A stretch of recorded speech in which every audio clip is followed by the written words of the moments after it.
I thought I'd give a little bit of a behind the scenes as to how I put these dungeons together. For two reasons. One, so you can see. I think some of you might be interested in it. And two, these days you need to prove that you are not a robot. And hopefully, this hand here, with all five, all five fingers, is proof. A dungeon starts on an app called Procreate on my iPad. I use an iPad and an Apple Pencil because I find it a really nice way of drawing. And I use Procreate because it does what I need. It's a lovely drawing app, really simple to use, and it helps me to get the dungeon out nice and quickly. I set up a few things to start with. So over here you can see I've already got things like treasure chests, gemstones, doors, and keys. I wanted to keep the iconography the same right across all the dungeons, so I keep those the same. And I bring them in when I need them. And I set up on this grid here, and each of these spaces is going to become a bit of the dungeon. One of the spaces with squares within the dungeon. So I'll start by choosing a color to give me a bit of a kind of outline of what I might think it looks like, but I'll also talk about why I'm making the choices I'm making as I go through. So this is dungeon number 72.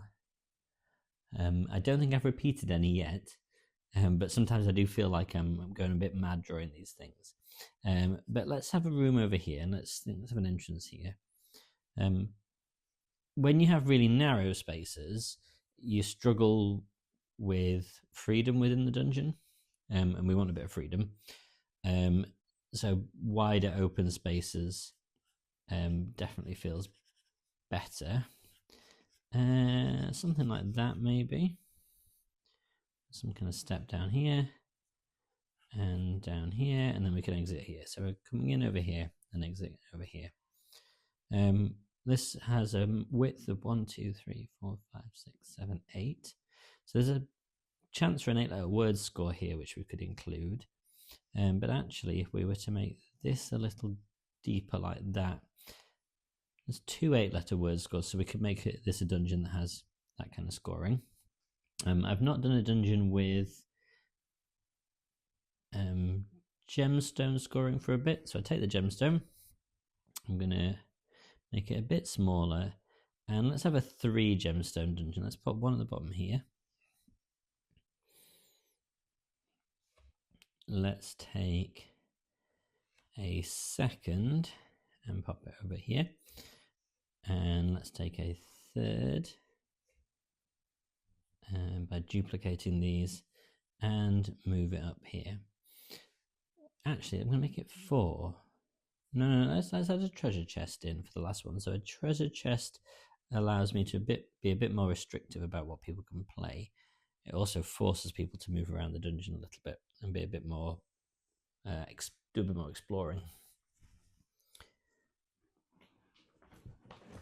I'm going to stop one moment whilst I try and work out a charger. Right, if I put this up here.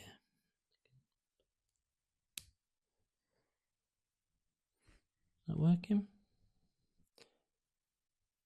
So another cool thing is I can move the layers around a bit, which is really helpful. I can also turn things off and on when I don't want to look at them. Okay, so this is the shadow. And this comes from the left-hand walls and the top wall. So we find a shadow along both of these. Just carefully tracing the line I've already done, and then finding the other lines as I go.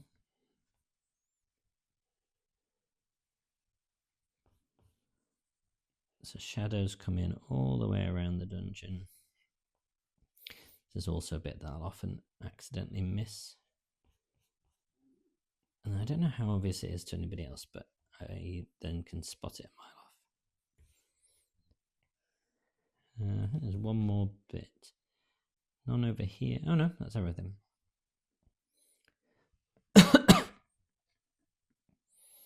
Okay, next we're going to add a new layer, and this is where we use our hatching technique.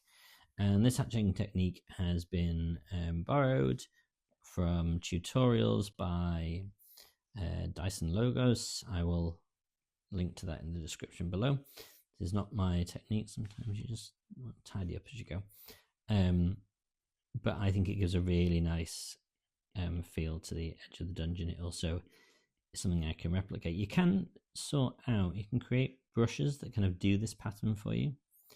But for me, there's something about it that I quite like. It means I need to look and spend some time with the shape of the dungeon. Although on some of the bigger ones, it gets a little bit tedious.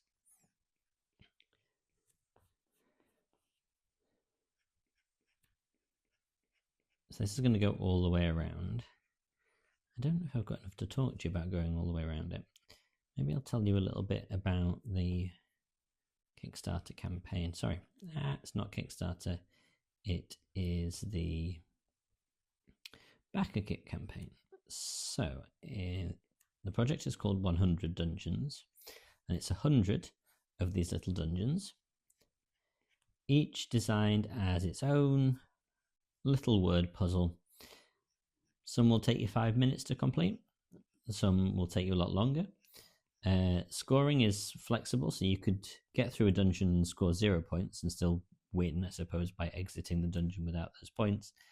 But each dungeon will have a different scoring criteria. That means you come at it kind of different ways. It'll reward you for different words. So 100 of those, just like this. You can play some if you want. Let me know, I can send you some. Or if you sign up to the BackerKit free launch, there's a link below, you can download them. Turns out my ability to talk and draw these lines is different. It's two things at once, isn't it? Tricky stuff. So bring these in. So these okay. So the project launches on the 7th of May, 2026, because this video will be around for a while, I think. And you get 100 dungeons when you back. But also, I've got something called the Community Crypt. So people are already submitting their own designs for dungeons that I'm going to put into a second booklet, which you can get. Just by backing the first one, you'll get the second booklet of Community Crypts. I don't know how big that's going to be. It depends how many people send dungeons in. But for each one that comes in, I will draw them out, unless there's too many. But I can't imagine many people are going to do it.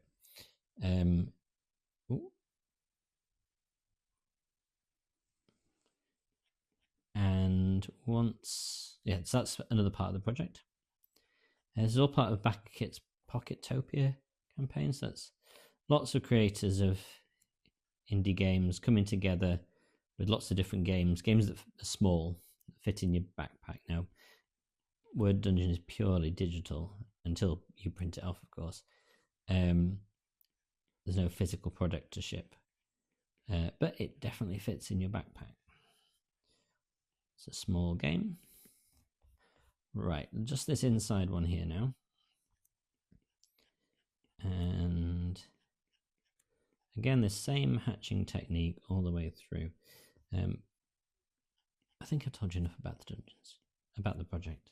Go back it on Reddit. Nah, not Reddit. BackerKit. Too many names of things.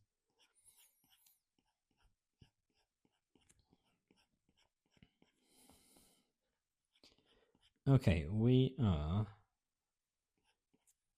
nearly done there. So a few more things. We need, in the same size, we need an in arrow to show a starting space. We need an out arrow. They're nice and easy. And the last bit is to head around and add some texture. So this is just some bits that are lying around the dungeon that make it feel a little less clean, a little less boring, I suppose. This adds the kind of texture that I think makes it look really interesting when you look at the dungeon.